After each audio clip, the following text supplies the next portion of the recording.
ये आकाशवाणी रायपुर है। प्रादेशिक समाचार बुलेटिन के साथ मैं शुभ्रा भट्टाचार्य।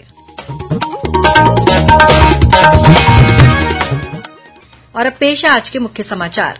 छत्तीसगढ़ के नवनियुक्त मुख्यमंत्री विष्णुदेव साय के साथ ही उप मुख्यमंत्री के रूप में अरुण साव और विजय शर्मा ने शपथ ली। प्रधानमंत्री नरेंद्र मोदी की उपस्थिति में राज्यपाल ने दिलाई पद और गोपनीयता की शपथ। शपथ ग्रहण समारोह में अनेक केंद्रीय मंत्रियों के साथ ही 5 राज्यों के मुख्यमंत्री भी शामिल हुए। नारायणपुर जिले में माओवादियों द्वारा किए गए आईईडी विस्फोट और फायरिंग में सीएएफ का एक जवान शहीद, एक अन्य जवान घायल। और विकसित भारत संकल्प यात्रा के तहत आज विभिन्न जिलों में स्वच्छता अभियान चलाया गया।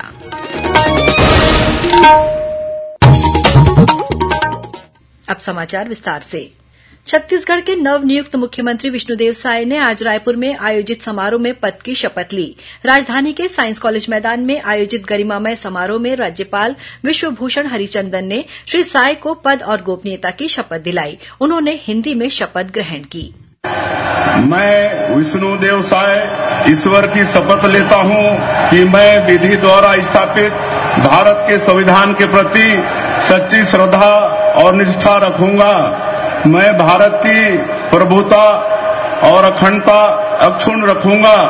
मैं छत्तीसगढ़ राज्य के मुख्यमंत्री के रूप में अपने कर्तव्यों का श्रद्धापूर्वक और शुद्ध अंतःकरण से निर्वहन करूंगा तथा मैं भय या पक्षपात, अनुराग या द्वेष के बिना सभी प्रकार के लोगों के प्रति संविधान और विधि के अनुसार न्याय करूंगा। मैं विष्णुदेव साय ईश्वर की शपथ लेता हूं कि जो विषय छत्तीसगढ़ राज्य के मुख्यमंत्री के रूप में मेरे विचार के लिए लाया जाएगा अथवा मुझे ज्ञात होगा, उसे किसी व्यक्ति या व्यक्तियों को तब के सिवाय जबकि ऐसे मुख्यमंत्री के रूप में अपने कर्तव्यों के सम्यक निर्वहन के लिए ऐसा करना अपेक्षित हो, मैं प्रत्यक्ष अथवा अप्रत्यक्ष रूप से ससुनिश्चित या प्रकट नहीं करूंगा। इस अवसर पर उप मुख्यमंत्री के रूप में अरुण साव और विजय शर्मा ने भी शपथ ग्रहण की। शपथ ग्रहण समारोह में प्रधानमंत्री नरेंद्र मोदी, केंद्रीय गृह मंत्री अमित शाह, भाजपा के राष्ट्रीय अध्यक्ष जेपी नड्डा, केंद्रीय मंत्री नितिन गडकरी और रामदास अठावले के साथ ही उत्तर प्रदेश के मुख्यमंत्री योगी आदित्यनाथ, असम के मुख्यमंत्री हिमंता बिस्वा शर्मा, उत्तराखंड के मुख्यमंत्री पुष्कर सिंह धामी, गोवा के मुख्यमंत्री प्रमोद सावंत और त्रिपुरा के मुख्यमंत्री माणिक साहा, छत्तीसगढ़ के पूर्व मुख्यमंत्री डॉ रमन सिंह सहित भाजपा के अनेक वरिष्ठ नेता मौजूद थे। कार्यक्रम में भाजपा के सभी नवनिर्वाचित विधायक उपस्थित थे। इस अवसर पर पूर्व मुख्यमंत्री भूपेश बघेल और पूर्व उप मुख्यमंत्री टीएस सिंहदेव भी उपस्थित थे। कार्यक्रम का संचालन मुख्य सचिव अमिताभ जैन ने किया। शपथ ग्रहण समारोह में शामिल होने के लिए प्रदेश के विभिन्न स्थानों से बड़ी संख्या में भाजपा कार्यकर्ता और आम नागरिक कार्यक्रम स्थल पहुंचे थे। इस समारोह को अधिक से अधिक लोग देख सकें, इसके लिए राज्य के विभिन्न जिला मुख्यालयों, नगरीय निकायों और ग्राम पंचायतों में एलईडी स्क्रीन लगाकर इसका सीधा प्रसारण किया गया था। विष्णुदेव साय के मुख्यमंत्री बनने पर उनके जशपुर स्थित गृहग्राम बकिया में भी उत्सव का माहौल बना हुआ है। उनके शपथ ग्रहण से पहले ग्रामीणों ने खूब आतिशबाजी की और ढोल नगाड़े की थाप पर पारंपरिक नृत्य करते हुए खुशियां मनाते नजर आए। इसके साथ ही प्रदेश की अन्य जगहों पर भी आज भाजपा समर्थकों ने जश्न मनाया। मुख्यमंत्री विष्णुदेव साय ने बताया है कि कल राज्य कैबिनेट की पहली बैठक आयोजित की जाएगी। आज शपथ ग्रहण के बाद मुख्यमंत्री श्री साय उप मुख्यमंत्री अरुण साव और विजय शर्मा के साथ मंत्रालय पहुंचे, जहां वरिष्ठ अधिकारियों ने सीएम सचिवालय में मुख्यमंत्री का स्वागत किया। इस मौके पर उन्होंने मुख्य सचिव समेत अन्य अधिकारियों के साथ चर्चा की। बाद में मीडिया से बातचीत करते हुए श्री साय ने कहा कि कल होने वाली कैबिनेट की बैठक में भाजपा द्वारा चुनाव के दौरान जारी किए गए घोषणा पत्र में शामिल घोषणाओं की प्राथमिकताओं को तय किया जाएगा। महादेव ऑनलाइन सट्टा ऐप के मालिक और सह संस्थापक रवि उप्पल को संयुक्त अरब अमीरात से गिरफ्तार कर लिया गया है। गिरफ्तारी के बाद उसे भारत लाने के लिए यूएई के अधिकारियों से संपर्क किया जा रहा है। ईडी पहले ही इस मामले की जांच कर रही है और उसके कहने पर इंटरपोल ने रवि उप्पल के खिलाफ रेड कॉर्नर नोटिस जारी किया था। महादेव ऑनलाइन सट्टा ऐप को रवि उप्पल ने सौरभ चंद्राकर के साथ शुरू किया था। गौरतलब है कि करीब 2 महीने पहले ही ईडी ने महादेव ऑनलाइन सट्टा ऐप मामले में मुंबई, कोलकाता और भोपाल में करीब 39 ठिकानों पर छापेमारी कर करीब 417 करोड़ रुपए की संपत्ति जब्त की थी। वहीं केंद्र सरकार ने 1 महीने पहले ही महादेव सट्टाबाजी ऐप समेत अवैध रूप से संचालित ऐसे ही 22 ऐप और वेबसाइट को ब्लॉक कर दिया था। नारायणपुर जिले में माओवादियों द्वारा किए गए आईडी विस्फोट और फायरिंग में सीएएफ का एक जवान शहीद हो गया है, वहीं एक अन्य जवान घायल हुआ है। मिली जानकारी के मुताबिक छोटे डोंगर थाना क्षेत्र के अमदई खदान के पास आज सुबह माओवादियों ने सुरक्षा बलों पर हमला कर पहले विस्फोट किया और फिर फायरिंग शुरू कर दी। सुरक्षा बलों ने भी जवाबी कार्रवाई की। इस मुठभेड़ में सीएएफ के 9वीं वाहिनी का एक आरक्षक कमलेश कुमार शहीद हो गया। शहीद जवान सक्ती जिले के हसौद गांव का रहने वाला था और 4 साल पहले ही उसकी नारायणपुर पोस्टिंग हुई थी। वहीं एक अन्य आरक्षक विनय कुमार को मामूली चोट आई है। मुठभेड़ के बाद आसपास के क्षेत्र में गश्त बढ़ा दी गई है। प्रादेशिक समाचार आप आकाशवाणी रायपुर से सुन रहे हैं और अब आगे बढ़ते हैं बाकी के समाचारों की ओर।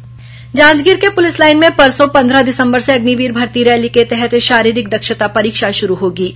सेना भर्ती कार्यालय रायपुर द्वारा आयोजित इस भर्ती रैली में प्रदेश के 33 जिलों के पुरुष अग्निवीर उम्मीदवारों के लिए सभी श्रेणियों में भर्ती का आयोजन किया जाएगा। इससे पहले ली गई ऑनलाइन परीक्षा पास करने वाले 6,875 उम्मीदवार इस रैली में भाग लेंगे।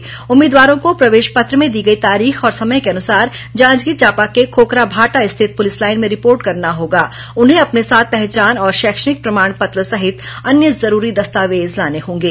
जांजगीर जिला प्रशासन की ओर से रैली में शामिल होने वाले युवाओं के लिए आवास, भोजन और वाहन की व्यवस्था की गई है। अधिकारियों ने कहा है कि भर्ती प्रक्रिया पूरी तरह से निष्पक्ष होगी।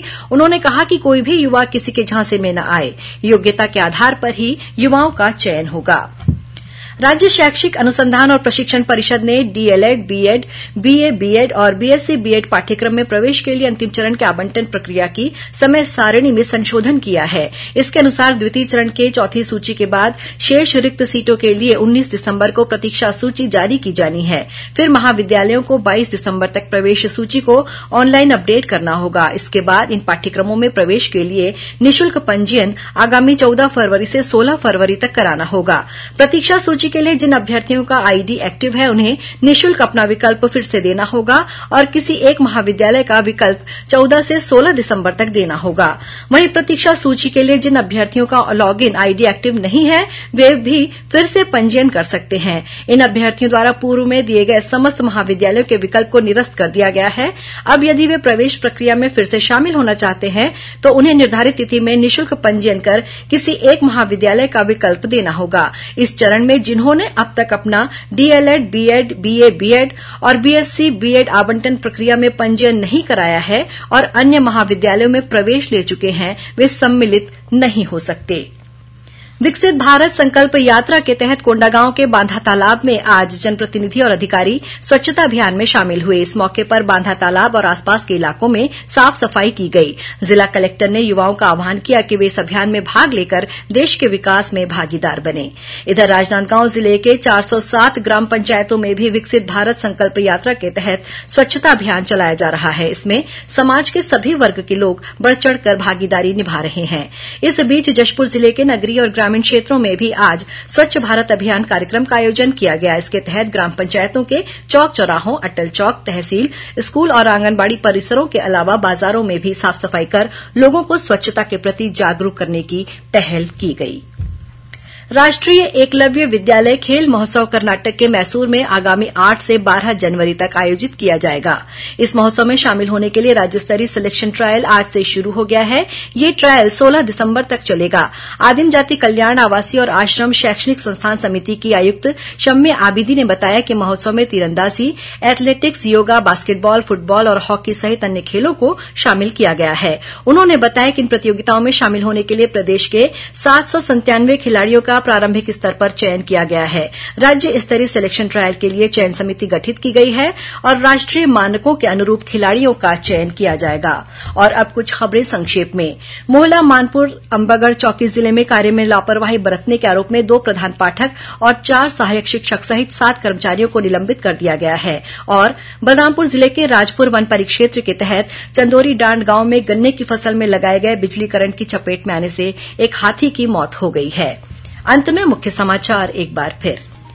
छत्तीसगढ़ के नवनियुक्त मुख्यमंत्री विष्णुदेव साय के साथ ही उप मुख्यमंत्री के रूप में अरुण साव और विजय शर्मा ने शपथ ली। प्रधानमंत्री नरेंद्र मोदी की उपस्थिति में राज्यपाल ने दिलाई पद और गोपनीयता की शपथ। शपथ ग्रहण समारोह में अनेक केंद्रीय मंत्रियों के साथ ही 5 राज्यों के मुख्यमंत्री भी शामिल हुए। नारायणपुर जिले में माओवादियों द्वारा किए गए आईईडी विस्फोट और फायरिंग में सीएएफ का एक जवान शहीद, एक अन्य जवान घायल। और विकसित भारत संकल्प यात्रा के तहत आज विभिन्न जिलों में स्वच्छता अभियान चलाया गया। इसी के साथ प्रादेशिक समाचार बुलेटिन समाप्त हुआ। नमस्कार।